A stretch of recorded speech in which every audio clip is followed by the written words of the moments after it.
Hey everybody, and welcome by the first Q&A of Heavenqueen, and I'm opening it today. As I told previously, I didn't have the chance to record it yesterday, so today from the Heavenqueen attic where we have our studio as well. So let's start with the first question. So the first question I picked is from Rutger van de Hoofdakker. Thank you for sending in a question. And it goes, how did you get to know the other band members of the band? Well, that's very interesting because we're from all over Europe and Russia, and it was very, very unique how we met. Because, for example, my drummer Val, I know him for ages because I worked with Rampart, and he's the old drummer of Rampart. From Bulgaria, and I'm living in the Netherlands, so that's quite a distance. Yeah, I worked with them in Eindhoven before when they had concert over there, but also when they played Wakker. They needed somebody to do recordings together with Jan Verkijk, and we recorded the show, and I did the backstage interview with them. So that's how I know Val. And the moment that he saw online that we were in search for a drummer, he responded with like, that's not gonna happen because I don't live anywhere close. But I always felt like him, like he was my little brother. So the moment he reacted, I was like, okay, I'm gonna wait for his audition first before I do audition on anybody else, because this guy already is part of my family and I want to see my band as my family. So that is the story behind Val. He sent in his stuff. He started directly recording, and he's actually did all the drum tracks on the album. What first was computer based, but then he was just in time still to record it for us. So I was really happy about that. Coming to the next, it is Belf. He was on the road with Imperial Age together with Anna, and I met those guys at Metal Babes where I was working, and well, we became friends. But then problems with visa, the war, all this stuff, and then well, long story short, Anna and Belf stayed in my home for quite a while, so we became friends. And he noticed that my band had a lot of people quitting. They were depressed. It was after COVID. The motivation wasn't there, or they just thought that they could not bring to the table what this band needs, and that is not being a hobby band, but try to be within an amount of time a big international touring band. So not everybody was up for that, and I was stuck again with a broken lineup. So then Dima took control, and he said, well, I'm gonna make this for you. We're gonna do this together. So from all the rehearsal tapes that we had from the old lineup, and all my melody lines, all my writings, my pre-composing, he made solid songs, and I got it back within 2 weeks, and I thought like, oh my god, you did this. And he started recording in studio in Kiev studio in Russia. Then he came here and we recorded all my vocals. Then Val sent in his stuff.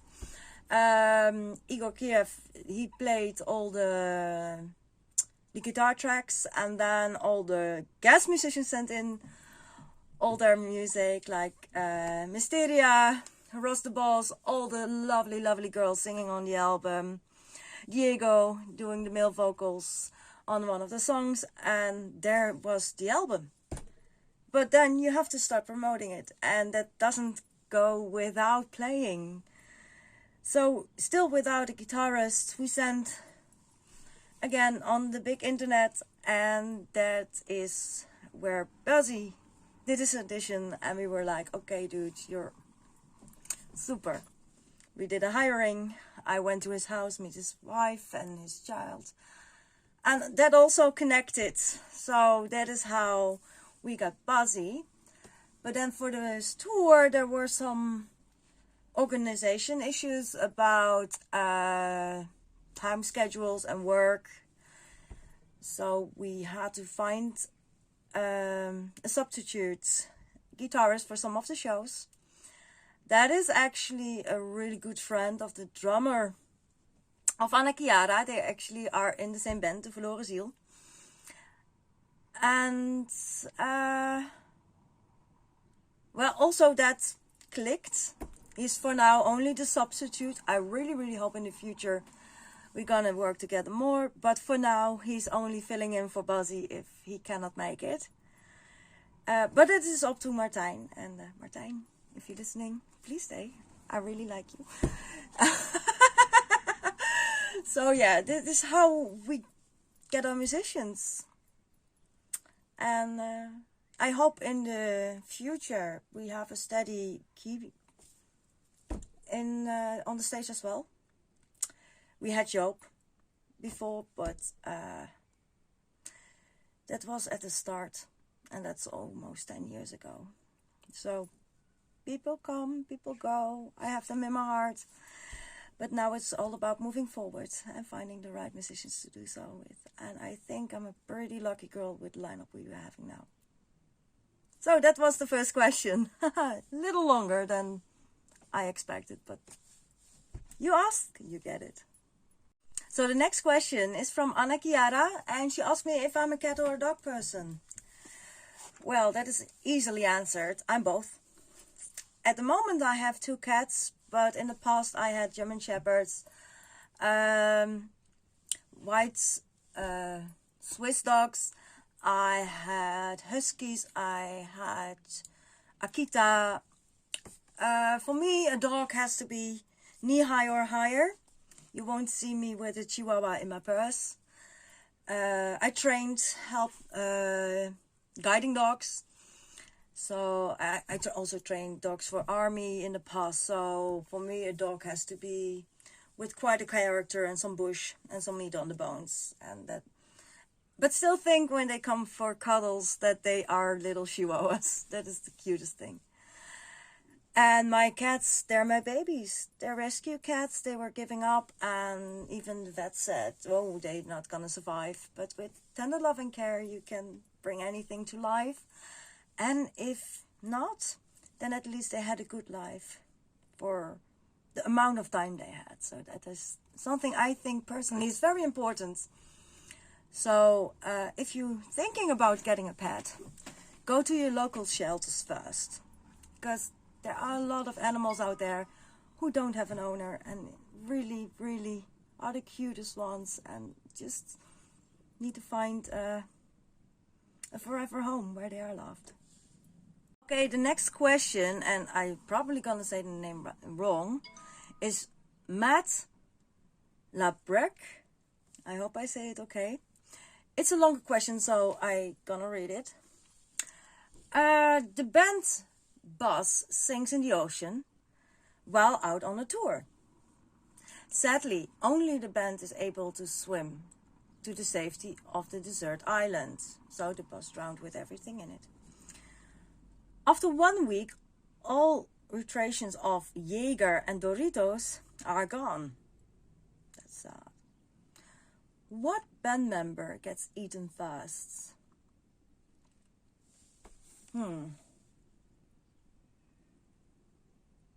Actually, we don't have to eat a band member.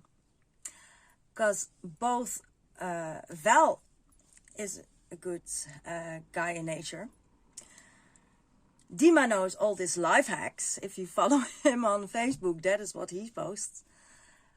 Well, I am a siren, so I can lure things that we can eat. And Buzzy, he's a family man, so whenever things happened, he probably would have swum the different road to find his family. And not be with us at the island. So I don't think anybody gets eaten. I think that we just gonna build a nice tree house with all the life hacks needed.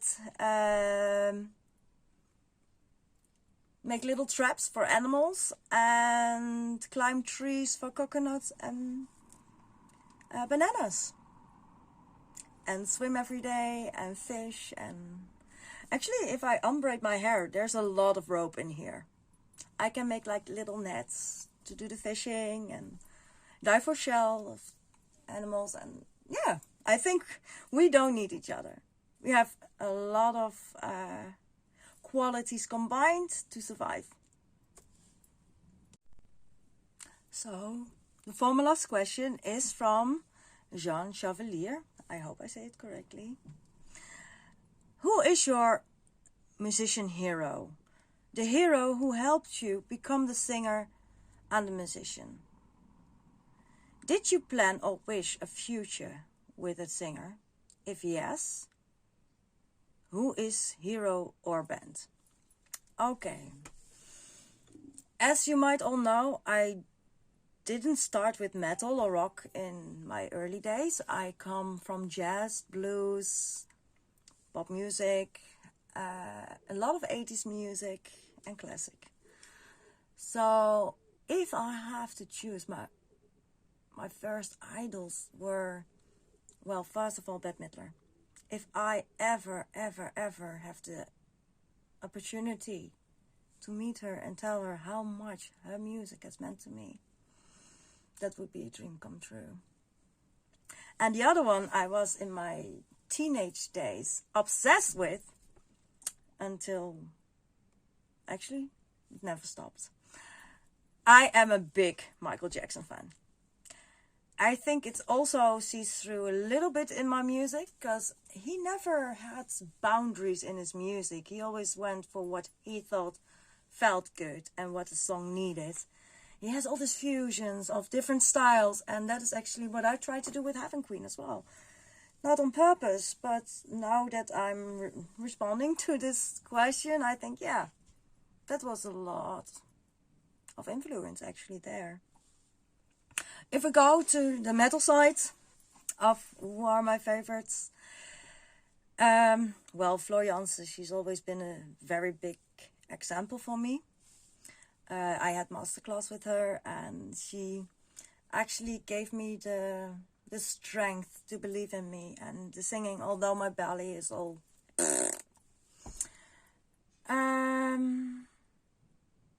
yeah. My musical hero answered. If I want to feature a singer, well, there are so many that I really love. Iliana. I really hope one day she will sing again with me.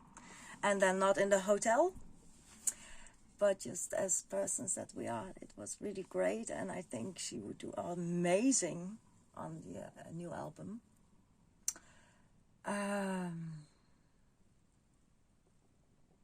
Thomas from Therion. But for that, I have to save some money.